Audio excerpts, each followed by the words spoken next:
Amén. Buenos días. Bendiciones a todos esta mañana. Seguimos con esta serie de camino de santidad y quiero retomar a lo que quedé el domingo pasado como una forma de continuar con el mensaje y darle forma a lo que Dios quiere en nuestro corazón impartir, porque definitivamente, como decía el domingo pasado, todo el rollo del asunto está en el corazón. No sé cuántos recuerdan cuáles fueron los 3 puntos de lo que hablamos el domingo pasado. ¿Qué teníamos que hacer para caminar por el camino de santidad? Yo soy el camino, soy la verdad y la vida. Y yo les decía el domingo pasado que lo primero que tenemos que hacer es reconocer la obra de Cristo en nuestra vida. Si tú y yo no reconocemos que Jesús fue el que nos salvó, el que nos sanó, el que nos levantó y nos restauró, no estamos haciendo absolutamente nada, porque solamente por la gracia de Jesús estamos en este lugar.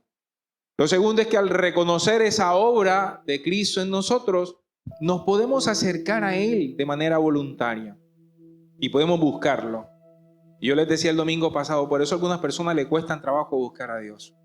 Primero porque no han reconocido la obra de Cristo en su vida. De que solamente por su gracia nosotros fuimos perdonados y levantados. Y entonces cuando entendemos eso, tenemos libertad para buscarle. Y cuando tú le buscas al Señor, la palabra dice en 2 Corintios 3:18 que empezamos a ser transformados de gloria en gloria como por la misma imagen de Jesús. Y en ese proceso de transformación es cuando empieza la santificación. Porque la santificación empieza cuando yo reconozco la obra de Cristo y cuando por causa de eso me arrepiento. Y el Espíritu Santo me convence de pecado, justicia y juicio. Y entonces entiendo que yo estaba destituido de su gloria y ahora por causa de la obra de Jesús me puedo acercar a Él. Y entiendo también que solamente en Cristo, y esa es la justicia de Dios, es que yo me puedo acercar a Dios, porque si no fuera por causa de Jesús, sería imposible que por mi propia cuenta, aunque yo me arrepintiese, que no sería posible sin la obra del Espíritu Santo, me podría acercar a Dios. Y también dice la palabra que me convence de pecado, justicia y juicio, porque el juicio de Dios va a venir un día a la tierra.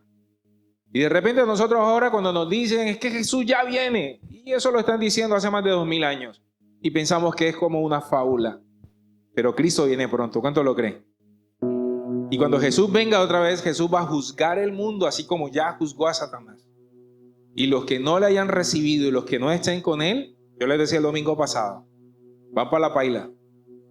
Solamente hay 2 caminos, uno hacia el cielo y otro hacia el infierno.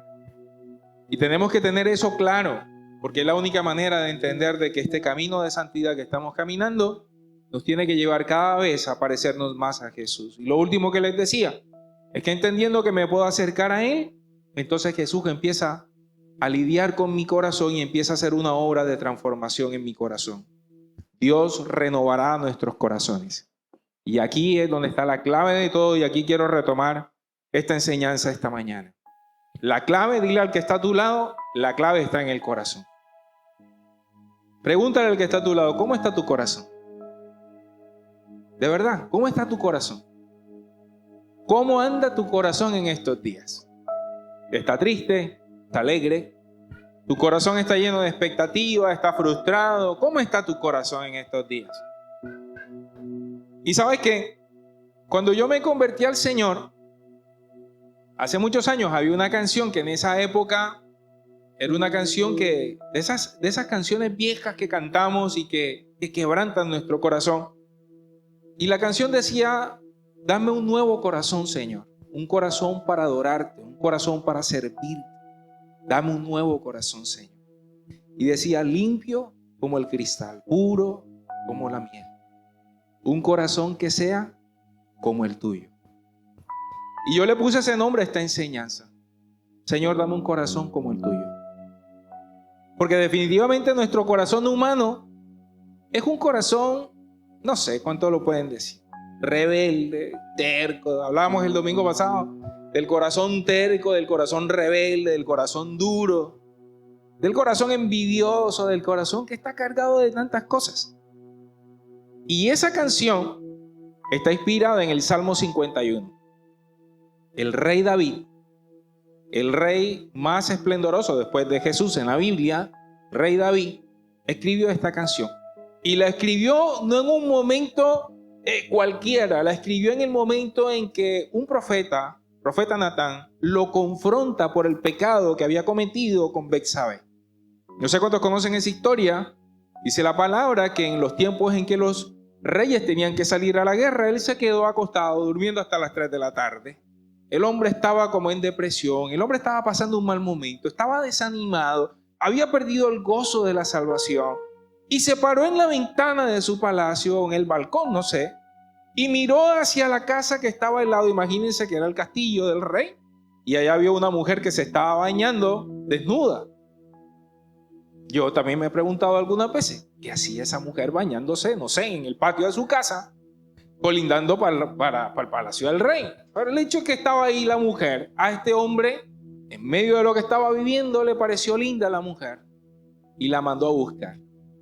Esta mujer estaba casada, no le importó al rey. Es más, mandó a matar al esposo de ella para quedarse con esta mujer. Así que podemos darnos cuenta de que algo no estaba bien en el corazón de David.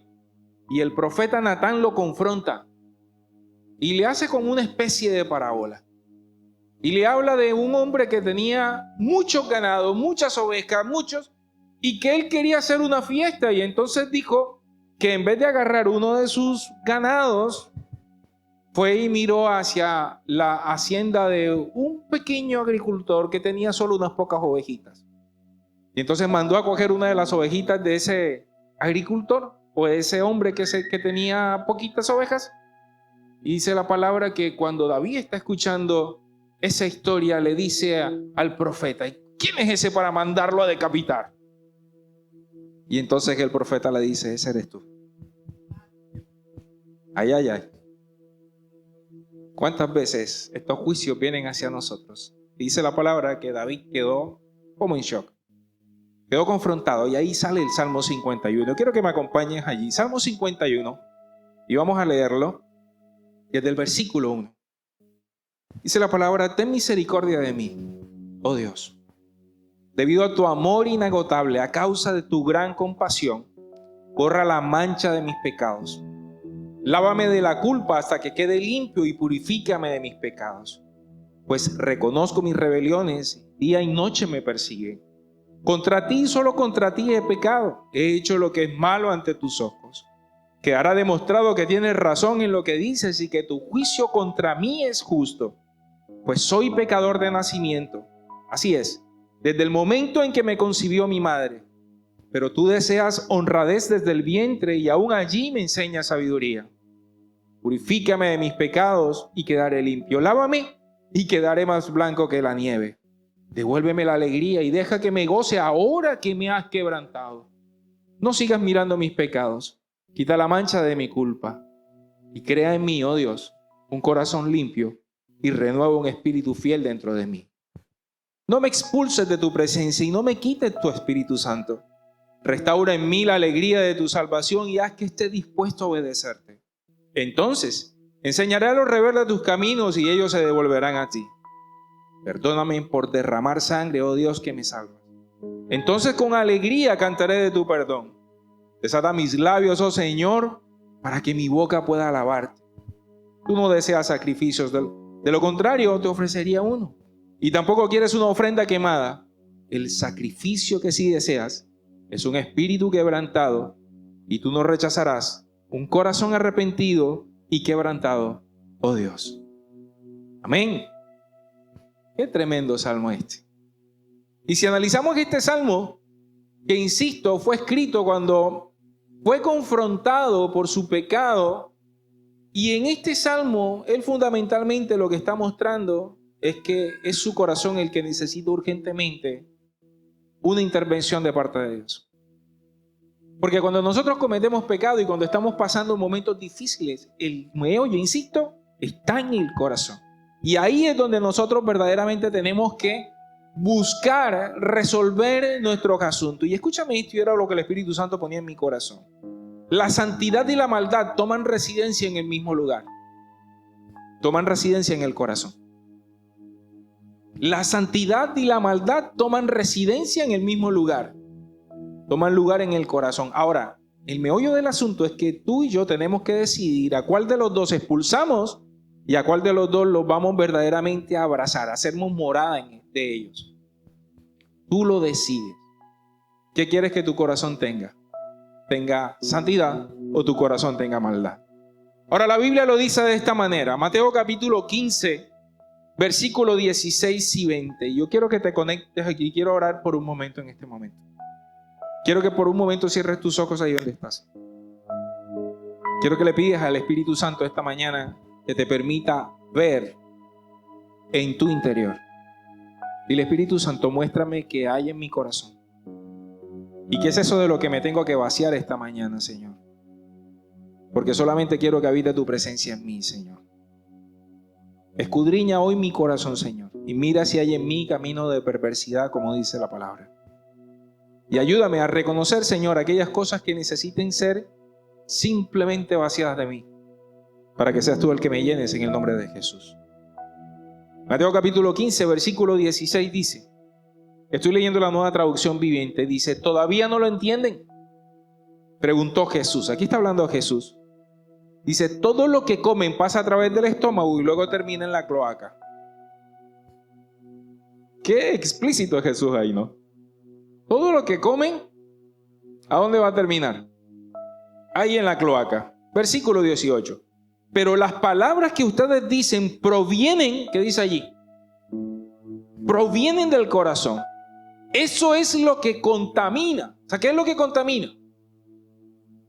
Lo que proviene del corazón y las palabras que nosotros decimos. Pues del corazón salen, escucha esto, los malos pensamientos, el asesinato, el adulterio, toda inmoralidad sexual, el robo, la mentira y la calumnia.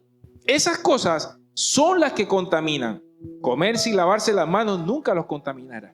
El contexto de esto era que los discípulos de él no se lavaban las manos antes de comer y eso hacía parte después de las leyes ceremoniales, que tenían que lavarse las manos.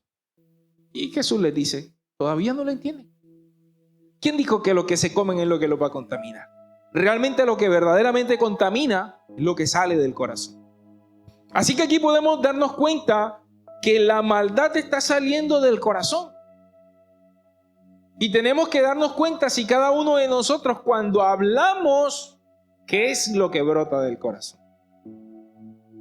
Porque si lo que está brotando de tu corazón es calumnia, es mentira, es robo, inmoralidad, asesinato, adulterio, entonces de tu corazón está brotando maldad y no santidad. Ahora, contrastadamente, Proverbios capítulo 4, este es un texto muy conocido, pero le voy a dar todo el contexto a Proverbios 4. Proverbios capítulo 4, versículo 20 dice, Hijo mío, está atento a mis palabras. Estoy leyendo la Reina Valera. Hijo mío, está atento a mis palabras. Inclina tu oído a mis razones. No se aparten de tus ojos y guárdalas en medio de tu corazón, porque son vida a los que las hallan y medicina a todo tu cuerpo. Es decir, la palabra, si la guardas en tu corazón, se convierte en vida y se convierte en medicina para tu cuerpo. Y ahora viene el versículo 23 que es tan famoso. Sobre toda cosa guardada, guarda tu corazón porque de él, ¿qué dice? Mana la vida. Aparta de ti la perversidad de la boca y aleja de ti la iniquidad de los labios. Aquí contrastadamente hablando está diciendo el proverbista que entonces del corazón mana la vida. ¿Y por qué Jesús dice entonces que del corazón salen todas las malas cosas? Pero el mismo proverbista está dando claves acá. Porque está diciendo, guarda la palabra. Porque si tú guardas la palabra, entonces lo que va a brotar de ti es vida, porque la vida es Jesús. La vida es la palabra misma. Entonces, ¿cómo es posible que del corazón salgan las cosas malas y también salga la vida, que es el mismo Jesús? Y el mismo Señor Jesucristo en el Sermón del Monte lo explica. Lucas capítulo 6. Quiero que me acompañes ahí. Lucas capítulo 6. Versículo 43 al 45. Y aquí también voy a leer la Reina Valera. Aquí está hablando Jesús. Y este es el Sermón del Monte.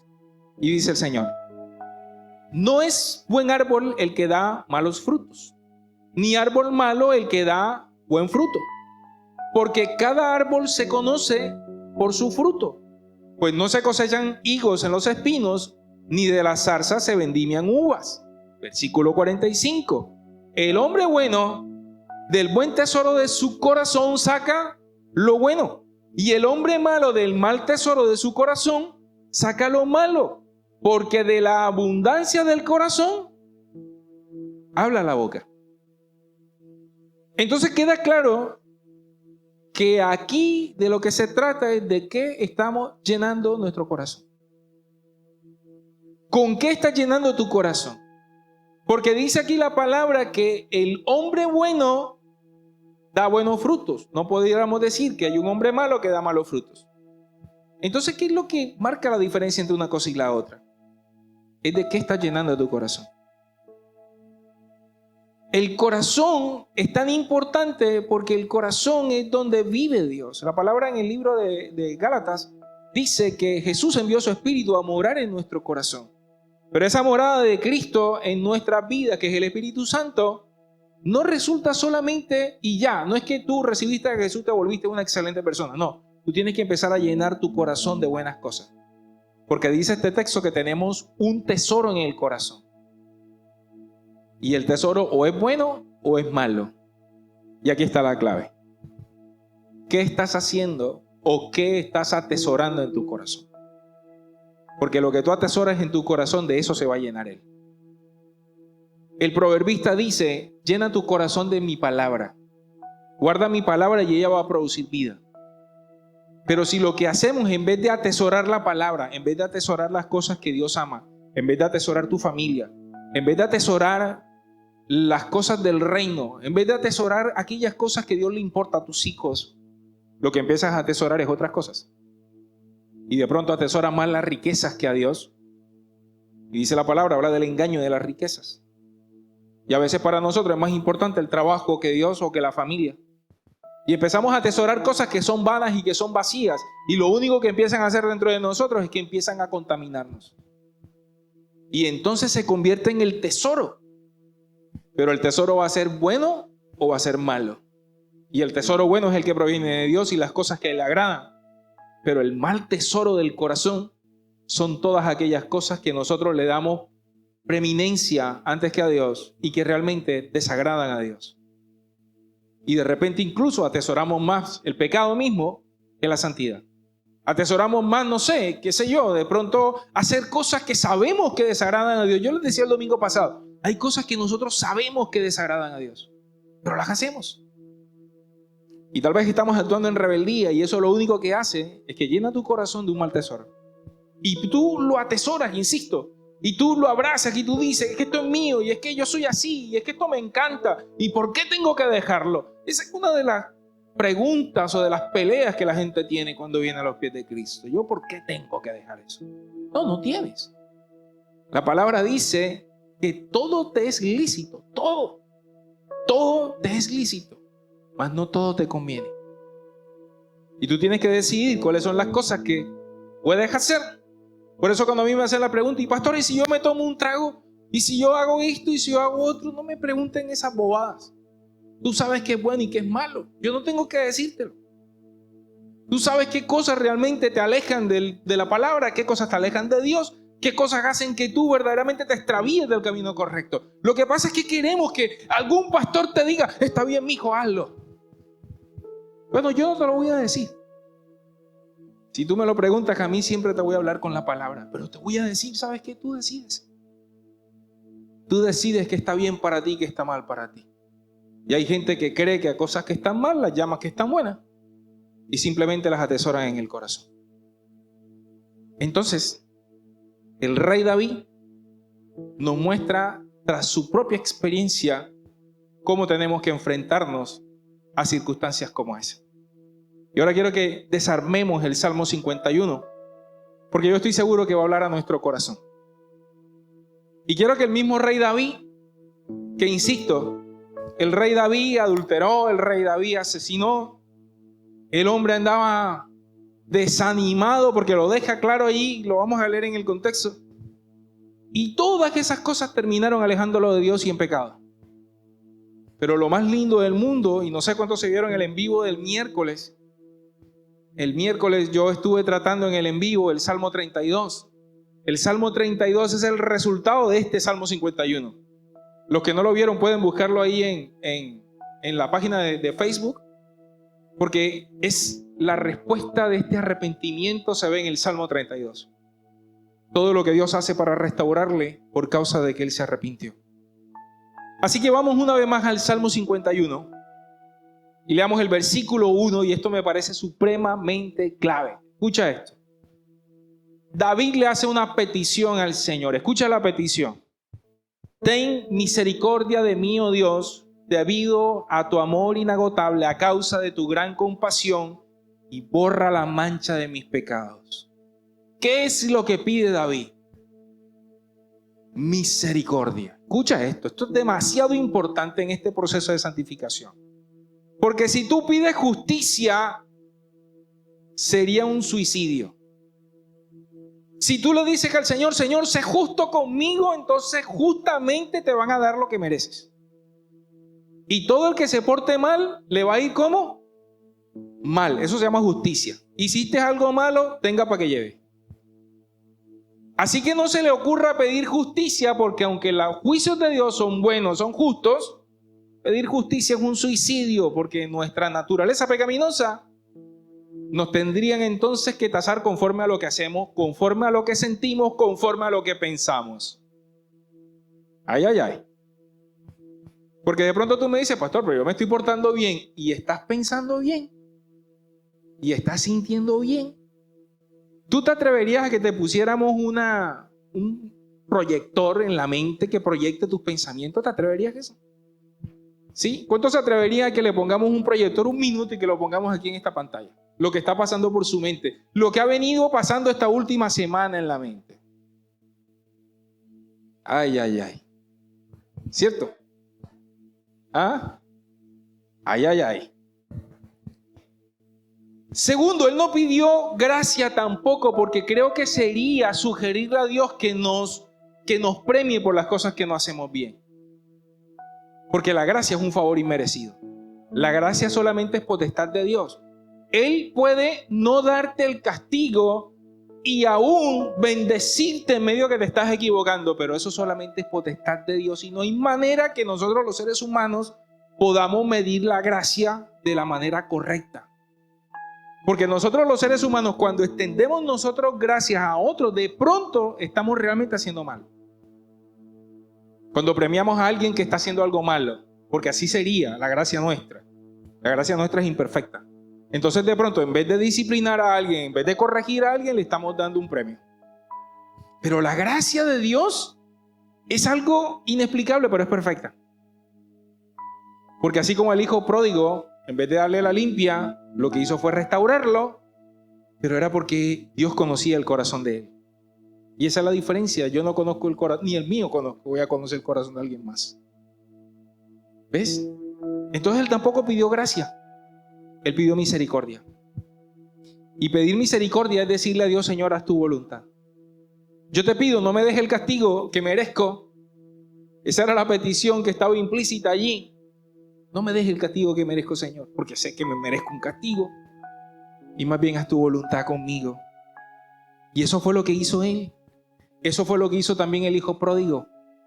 Él no llegó diciéndole al papá, papá, no sé, dame algo chévere, no. Tampoco llegó diciéndole al papá, castígame. No, llegó diciéndole al papá, no me trates como a tu hijo, trátame como uno de tus jornaleros. Es decir, no me castigues, ahora no me des los privilegios. Eso es misericordia. Pero entonces que el papá decidió darle gracia. Y eso fue lo que pasó con David. Así que, número 1, quiero que lo apuntes en tu mente y en tu corazón. En este proceso de santificación, ni pidas justicia, y ten mucho cuidado cuando pidas gracia. Ten mucho cuidado de conocer qué es lo que hay en tu corazón. Porque si lo que estás tratando de pedir algo que de viveza estás pidiendo, como que me estoy portando mal, pero aún Dios bendíceme, ojo, porque Él sí está viendo tu corazón. Ojo, porque si no hay un arrepentimiento genuino, entonces estarías pidiendo algo que es totalmente injusto. Es mejor pedir misericordia y que Dios haga con nosotros conforme a lo que Él sepa que tiene que hacer con nosotros. Amén. Versículo 2 le dice, lávame de la culpa hasta que quede limpio y purifícame de mis pecados.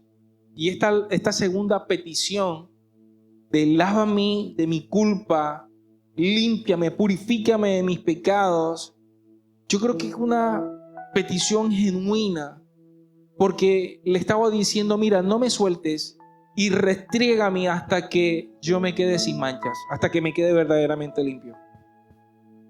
Hay una expresión en la Biblia que dice, lávame con hisopo. Y el hisopo no es el que se le mete a los teteros, ¿no? En esa época el hisopo realmente era una mata que era como de la familia de la menta, que se usaba para la purificación. De hecho, cuando se pintaron los dinteles de las casas de los hebreos, que iba a pasar el ángel de la muerte, realmente era con un manojo de hisopo, esa se llamaba la planta, y con la sangre del cordero. Entonces apunta directamente a la purificación. Cuando el rey David le dijo eso al Señor, apuntaba directamente a eso. O sea, límpiame, purifícame con tu sangre. Y esa es la única manera que nosotros podemos ser limpios. Pero no me sueltes hasta que no quede limpio. Y no sé cuánto les pasa que están limpiando algo y de pronto le ven una manchita. Yo tengo como medio TOC. Y a veces cuando estoy haciendo algo que no me está saliendo del todo bien, Hércole, me quedo ahí hasta que le quite la berraca mancha, porque no puedo dejar una manchita si yo estoy limpiando algo.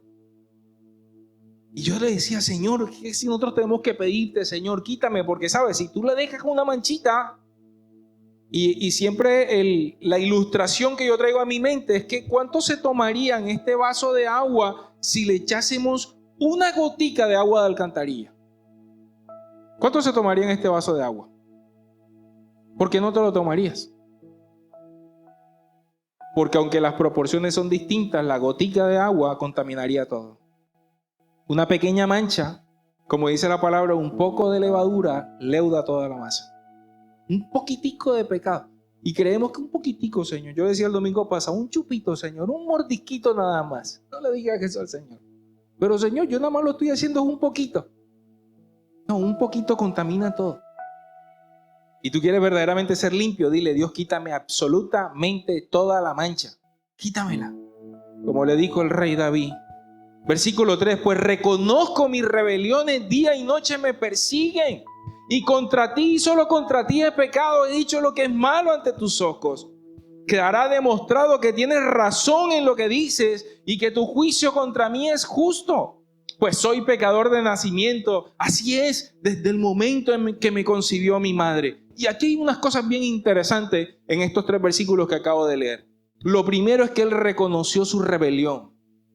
Y sabes que cuando hablamos de rebelión estamos hablando de un pecado que lo estamos haciendo de maldad. O sea, que yo estoy totalmente seguro y convencido y consciente de que lo que estoy haciendo está mal y aún lo estoy haciendo. Eso es lo que se llama rebelión. Cuando, como dicen los abogados, pecamos con dolo y alevosía. Eso es rebelión. Eso es rebelión. Y cuando tú pecas de esa manera, ¿sabes qué es lo que estás haciendo? Estás negando la gracia de Dios sobre tu vida. Estás tratando de encubrir tu falta. Le estás dando tal vez una explicación a tu falta. Pero él no lo hizo. Él le dijo, yo reconozco mi rebelión. Soy culpable. Y yo sé que lo que estaba haciendo a ti te desagrada. David lo sabía. David era un salmista. David le cantó, le hizo canciones al Señor. David escribió los salmos. David, mejor dicho, o sea, era un tipo que vivía metido en la presencia de Dios.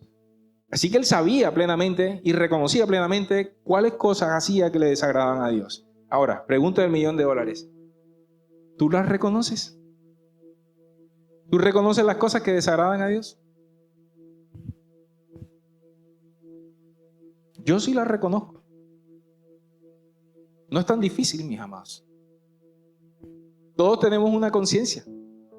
Y tú sabes cuando la estás embarrando. Pero muchas veces levantamos simplemente un argumento para justificar lo que hacemos. Pero al final, David estaba quitando todo argumento y dijo, Señor, yo conozco mi rebelión. Sé que me estoy portando mal. No sé cuántos pueden decir eso esta mañana. Amén. Nadie quiere decir amén allí. Partida de pecadores. Es así. Lo somos. ¿Sí o no? Es que alguno de ustedes me va a decir, no, pastor, yo no soy ningún pecador. Mi hermano, entonces no sé, hermano, abre un portal y vayas al cielo enseguida. Todos los que estamos aquí somos unos pecadores y necesitamos la misericordia de Dios. Y ese es el problema, no lo reconocemos. Y decimos, además que no reconocemos que estamos haciendo mal, decimos que somos buenos. O sea, peor, ¿eh? Nos vamos al otro extremo. Pastor, yo soy bueno, yo me porto bien. No, mi hijo, no te estás portando bien. Y si no lo reconoces, tampoco vas a poder ser limpiado. Si tú no reconoces tu mancha, tu suciedad, no la vas a poder limpiar. Es como quien no limpia la ropa, como quien no lava la ropa. Y dice también el rey David: contra ti he pecado, y reconoció que el pecado es una falta directa contra Dios. Escucha esto: cuando tú pecas, la falta que estás cometiendo es directamente contra Dios. Le dijo: Señor, sé que contra ti es que estoy pecando. Y por eso es tan importante entenderlo, porque muchas veces nosotros hacemos cosas y cuando vemos que la gente no nos ve lo malo que estamos haciendo, tenemos como que nadie me vio. ¡Ey! Te estás engañando a ti mismo. Primero, porque Dios sí te está viendo. Y segundo, porque el pecado primeramente es contra Dios. Así que cuando tú haces algo que no está bien, no solamente Dios te está viendo, sino sabe que estás actuando contra Él. Y David lo reconoció. Y además terminó reconociendo también su proceder. Él dijo: Señor, desde el vientre de mi madre yo fui concebido en pecado. Hay algunos historiadores que dicen que David era realmente hijo de una concubina. Que por eso cuando el profeta Samuel fue a buscar al rey en la casa de Isaí su padre, no lo sacó, no lo mostró. Porque se cree que David no era realmente hijo de la mamá, pues hijo del padre de él. O era con una concubina. No era un hijo legítimo. Y no sé cuántos de ustedes tal vez son el resultado de un concubinato. Porque esas son realidades que vivimos muchas veces. Que somos hijos de pronto, lo que llamaban los hijos naturales, ¿no? O incluso son hijos de una relación que tal vez fue adúltera. Pero quiero decirte en esta mañana, con todo conocimiento de causa, tú eres un hijo legítimo de Dios. Amén. No importa tu procedencia. Pero David aún dijo eso. Sé que desde el vientre yo fui concebido en pecado. Y aquí viene el versículo 6. Esto me parece increíble. Pero tú deseas honradez desde el vientre y aún allí me enseñas sabiduría. Hay algunas traducciones que dicen: deseas honradez desde el corazón. La versión Reina Valera dice: tú amas la verdad en lo íntimo. Y se estaba refiriendo aún a la sexualidad, a la intimidad. Aún eso es lo que ama Dios. Que desde lo más profundo, desde lo más íntimo de nosotros realmente seamos honestos con Dios. Seamos honrados. Y él estaba reconociendo todas esas cosas. Miren todo lo que David estaba reconociendo acá. Versículo 7. Purifícame de mis pecados y quedaré limpio. Lávame y quedaré más blanco que la nieve. Él sabía que el único que podía quitar todo eso, toda esa mancha, era el Señor. Y la palabra santidad, y me llama la atención de esto que dice David, porque quedaré limpio, dice: lávame y quedaré más blanco que la nieve. La palabra santidad, que es la palabra kadash en el original hebreo, es la palabra, lo que quiere decir esa palabra es ser limpio. Ser limpio, no ser limpiado, sino ser limpio, es decir, que nuestro ser sea limpio, sea apartado. Y yo me puse a pensar, ¿cómo voy a ser limpio en mi ser si no es por el Espíritu Santo? Porque en mi fuerza no puede ser. ¿Cómo te lavas por dentro? ¿Cómo tú provocas que tu vida sea transformada por dentro? ¿Cómo haces que tus pensamientos sean transformados? ¿Cómo haces que tu corazón sea transformado? Eso solamente lo puede hacer Dios. Así que este kadash es pedirle al Señor: Señor, límpiame. Y entonces yo podré consagrarme, yo podré apartarme, pero tú límpiame, Señor. Porque de lo contrario, nunca lo voy a poder ser. Si ves que la santidad siempre se va a tratar de buscar a Dios y de que Él sea el que haga esa obra en nosotros.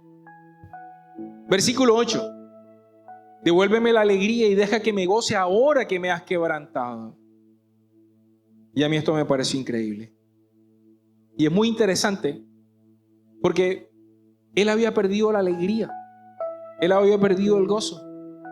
Pero le dice: en medio de este proceso que estás haciendo conmigo, de esa confrontación que vivió con el profeta Natán, de lo que estaba viviendo en su corazón, de lo compungido que se sentía, le dijo: ayúdame y hazme que yo me goce en medio de esto, de esta alegría, en medio de este quebranto. Y quiero hacer aquí un paréntesis, mis amados. Yo creo que el momento más genuino del propósito de Dios en nuestras vidas es cuando Él nos está procesando. ¿Sabes por qué? Porque nos expone como nosotros somos. Cuando todo está bien en nuestras vidas, sabes que nosotros vivimos con una máscara de alegría, de felicidad. Cuando tenemos dinero, por ejemplo, el dinero da una falsa sensación de seguridad. Díganme que no. Tú tienes plata en el bolsillo, tú te sientes el rey del mundo. Todo lo puedes comprar, todo está bien en mi vida. ¿Ok? Pero cuando estás pasando por un proceso, ahí es cuando expuesto quiénes somos verdaderamente. Cuando estamos pasando por un proceso, ahí es cuando el quebranto empieza a sacar eso que verdaderamente está por dentro, que necesita ser limpiado, trabajado, transformado. De lo contrario no va a salir. Y David le está diciendo al Señor: Señor, ayúdame a gozarme en el proceso. ¿Cuántos necesitan gozarse en su proceso?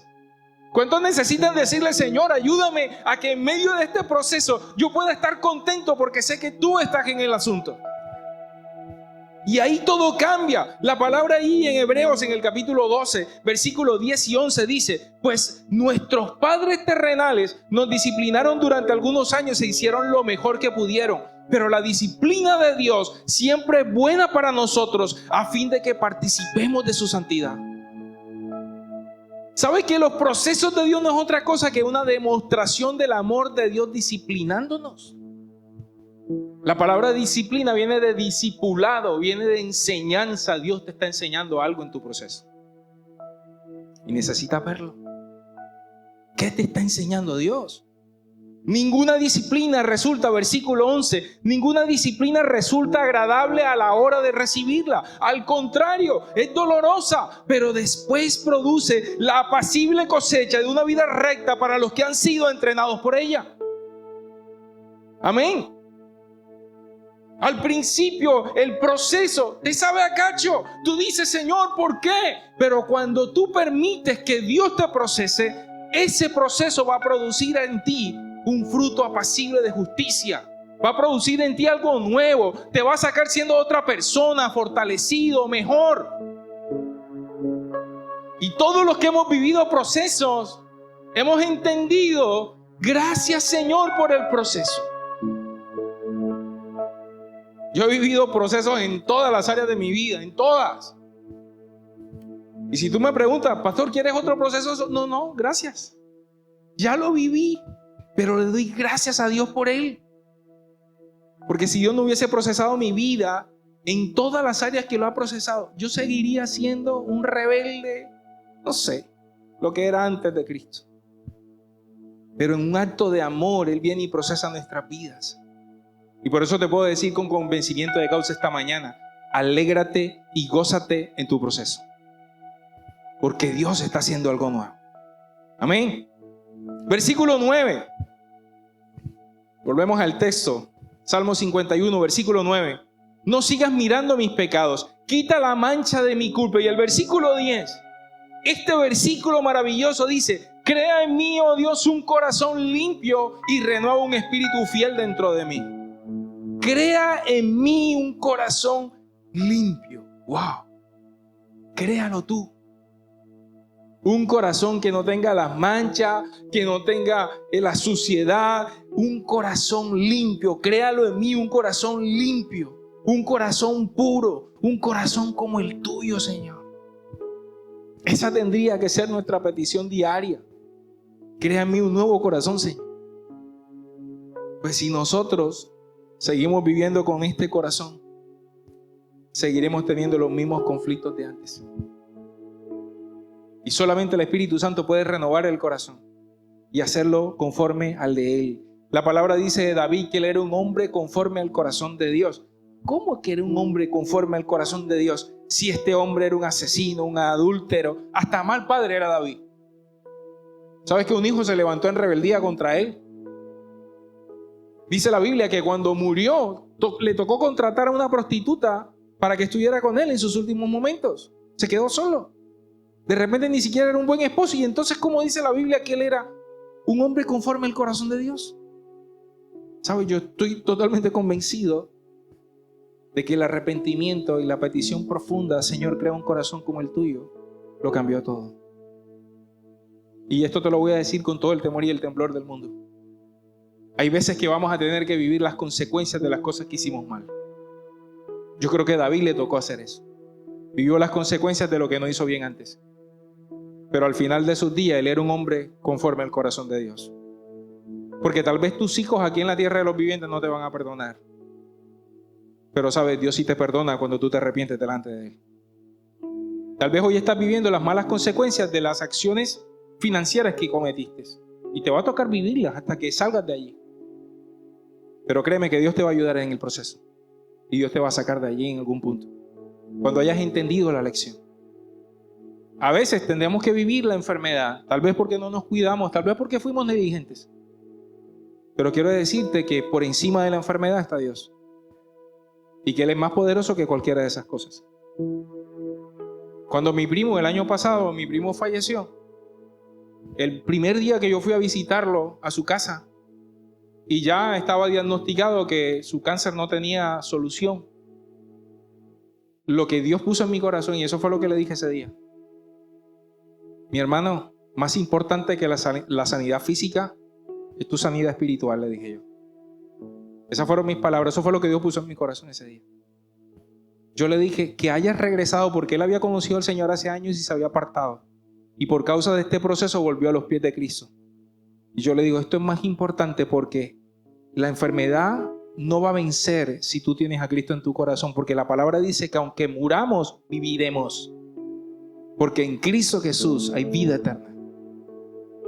Y a veces lo que no entendemos es que estamos tan afanados por las cosas de este mundo y perdemos de vista la más importante. Porque ¿sabes qué? La vida aquí es un ratico, como dice la canción de Juanes. Pero la vida eterna es eterna, mis amados. ¿Y qué prefieres? ¿Quieres la vida de un ratico aquí? Chévere vivirla bien. Y la palabra dice en Juan 10:10, caballito de batalla para mí, que Jesús vino a darnos vida, pero vida en abundancia. Yo creo que Jesús quiere que vivamos bien. Pero también dependerá de todas estas cosas que hagamos, de los ajustes que tengamos que hacer en nuestras vidas. Pero más importante que lo que vivamos aquí en la tierra es que realmente estemos a cuentas con Dios. Porque la vida eterna, si es verdad, que no va a haber segundas oportunidades. Aquí tú te equivocas y tienes una segunda oportunidad, ¿sí o no? Pero cuando Cristo venga por segunda vez, dice la palabra, vendrá el lloro y el crujir de dientes. El que no se haya arrepentido no se va para el cielo. Y eso, mis amados, es más importante que cualquier cosa aquí en la tierra. No sé cuántos dicen amén o ayayay o Dios mío, ayúdame, sálvanos. Ojo, y no es terrorismo espiritual, ¿eh? Es simplemente lo que dice la palabra. Versículo 11, me encanta este versículo. Le dice David, no me expulses de tu presencia y no me quites tu Espíritu Santo. Wow. David era un hombre millonario. David tenía la riqueza, la unción, la autoridad. Él no le dijo, Señor, no me quites la riqueza. Señor, no me quites mi reino. No me quites tu Espíritu, Señor. No me quites tu presencia, no me expulses de ella. Porque si hay algo que tú y yo tenemos que valorar es eso. ¿Sabes qué? Lo más triste, la palabra dice que al rey Saúl, que fue el primer rey de Israel, Dios quitó su espíritu de él. Y lo peor de todo es que él no se dio cuenta. No se dio cuenta. Y entonces andaba haciendo sacrificios que no tenían ningún sentido porque ya el espíritu no estaba con él. Él estaba en rebeldía, en rebelión. Y simplemente Dios quitó su mano de él. Y yo siempre he creído, si hay algo, Dios mío, peligroso o tremendo, tendría que ser que ya la presencia de Dios no esté contigo. Y lo peor es que tú no te estés dando cuenta de eso. De que andes por allí como un zombie y no sepas que ya Dios no está caminando contigo. Por eso La oración de David es: no quites de mí tu Santo Espíritu, no me expulses de tu presencia. Versículo 12: restaura en mí la alegría de tu salvación y haz que esté dispuesto a obedecerte. No sé cuántos tienen que hacer esa oración esta mañana. Restaura la alegría de mi salvación. Él no puso en duda que era salvo, pero él estaba diciendo a Dios: perdí la alegría de mi salvación, perdí la alegría de ser cristiano, perdí la alegría de venir a adorar, perdí la alegría de servir. Y le dijo: Señor, devuélveme la alegría de mi salvación, porque tú y yo tenemos que gozarnos que Jesús nos salvó. Todos los días, mis amados. Y a veces damos eso como algo, como que sí, eres salvo, ¿y qué? No, ¿y qué no? Eso es lo más grande, el milagro más grande que tú puedes tener es que eres salvo.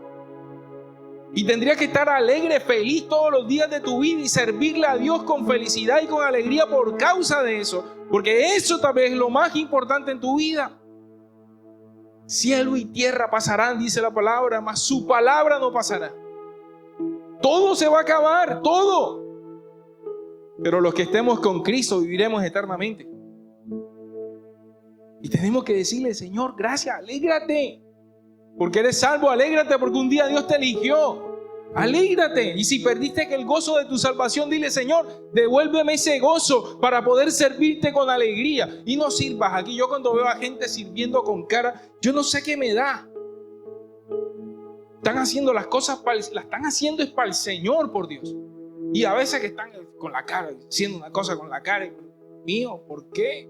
Si estás sirviéndole a Dios, mejor no lo hagas. Porque a Dios tenemos que darle lo mejor. A Dios tenemos que servirle con gozo. Y si pasa algo con algún hermano de la iglesia, si pasa algo con alguno de nosotros los pastores, no pongan los ojos que nosotros nos equivocamos, somos imperfectos. Pon tus ojos en Cristo, que Él es el perfecto. Y sírvele con gozo y dile: Señor, te estoy sirviendo a ti. No me importa más nada. Y David lo entendió. Devuélveme el gozo de mi salvación, restáuralo, para yo poder servirte con la alegría que tú te mereces. Entonces, dice el versículo 3, enseñaré a los rebeldes tus caminos y ellos se volverán a ti. Perdóname por derramar sangre, oh Dios que me salva. Entonces con alegría cantaré de tu perdón. Desata mis labios, oh Señor, para que mi boca pueda alabarte. Por eso escribió luego el Salmo 32. Y dijo: bienaventurados, en el Salmo 32, bienaventurados a los que le fueron canceladas todas sus rebeliones, todas sus maldades. Bienaventurados nos gozamos a los que Dios nos restauró, a los que nos muestra el camino por donde tenemos que andar. Bienaventurados los que hemos sido perdonados. Y eso es lo que necesitamos entender. Por eso David le cantaba a todo el mundo la grandeza de Dios, porque él había sido perdonado. Y solo podremos testificar cuando nosotros verdaderamente reconocemos lo que Dios hizo en nuestras vidas. Y no sé si lo puedes reconocer esta mañana, mis amados, pero Dios ha hecho muchísimo por ti y por mí. No tienes ni idea. Y nosotros deberíamos cantar de alegría por eso, contarle al mundo eso, todo lo que Dios ha hecho por nosotros. Termina diciendo el texto: tú no deseas sacrificios, de lo contrario te ofrecería uno. Tampoco quieres una ofrenda quemada. El sacrificio que sí deseas es un espíritu quebrantado. Tú no rechazas un corazón arrepentido y quebrantado de Dios. Lo que Dios más desea de ti es tu corazón. Lo que Dios más desea de ti es que te quebrantes en su presencia. Lo que Dios más desea de ti es que tú te rindas delante de Él. Si fueran por sacrificio, yo te diría, no sé, paguemos penitencia, a ver, ¿sí? Como hacen en algunos lugares, pacte por su salvación, pacte por su bendición, pacte, eso es basura. Todo es por gracia. Hoy incluso vamos a recoger una ofrenda, y no vamos a recoger una ofrenda para que te vaya bien en la vida, no. Vamos a recoger una ofrenda para terminar de hacer esto, porque lo queremos dejar lindo para Dios. Para que estés cómodo en este lugar, porque los que convertimos este lugar en el templo somos nosotros. Y esto no lo podemos hacer solo. Por eso, si esta es nuestra casa, la hacemos entre todos. Pero no es para que te vaya bien. La generosidad hace parte del carácter de Dios. Y nosotros tendríamos que ser generosos no para que Dios me bendiga, sino porque Dios me bendijo. Por eso, porque estamos imitándolo a Él. Y vamos a orar hoy de manera especial por la provisión de todo el mes, desatando bendición. Pero no va a servir de nada, mis amados, si el corazón no está alineado con Dios. La vida cristiana no es una transacción. La vida cristiana es un proceso de rendición diario. Y cuando tú te rindes delante de Dios, todas las promesas de Dios se van a cumplir en tu vida. La palabra dice, no he visto un justo desamparado ni a su descendencia que mendigue pan. Esa es una promesa. Yo me levanto en las mañanas cuando no tengo plata. Señor, tu palabra dice, esa es una promesa tuya. Yo no tengo que inventarme más cosas. Esa es tu promesa, Señor. Yo lo que tengo es que tratar de alinearme a su corazón. Tratar de servirle con amor. Y yo veo cómo Dios vez tras vez levanta mis brazos, me levanta a mí, provee para mi casa y provee para esta iglesia.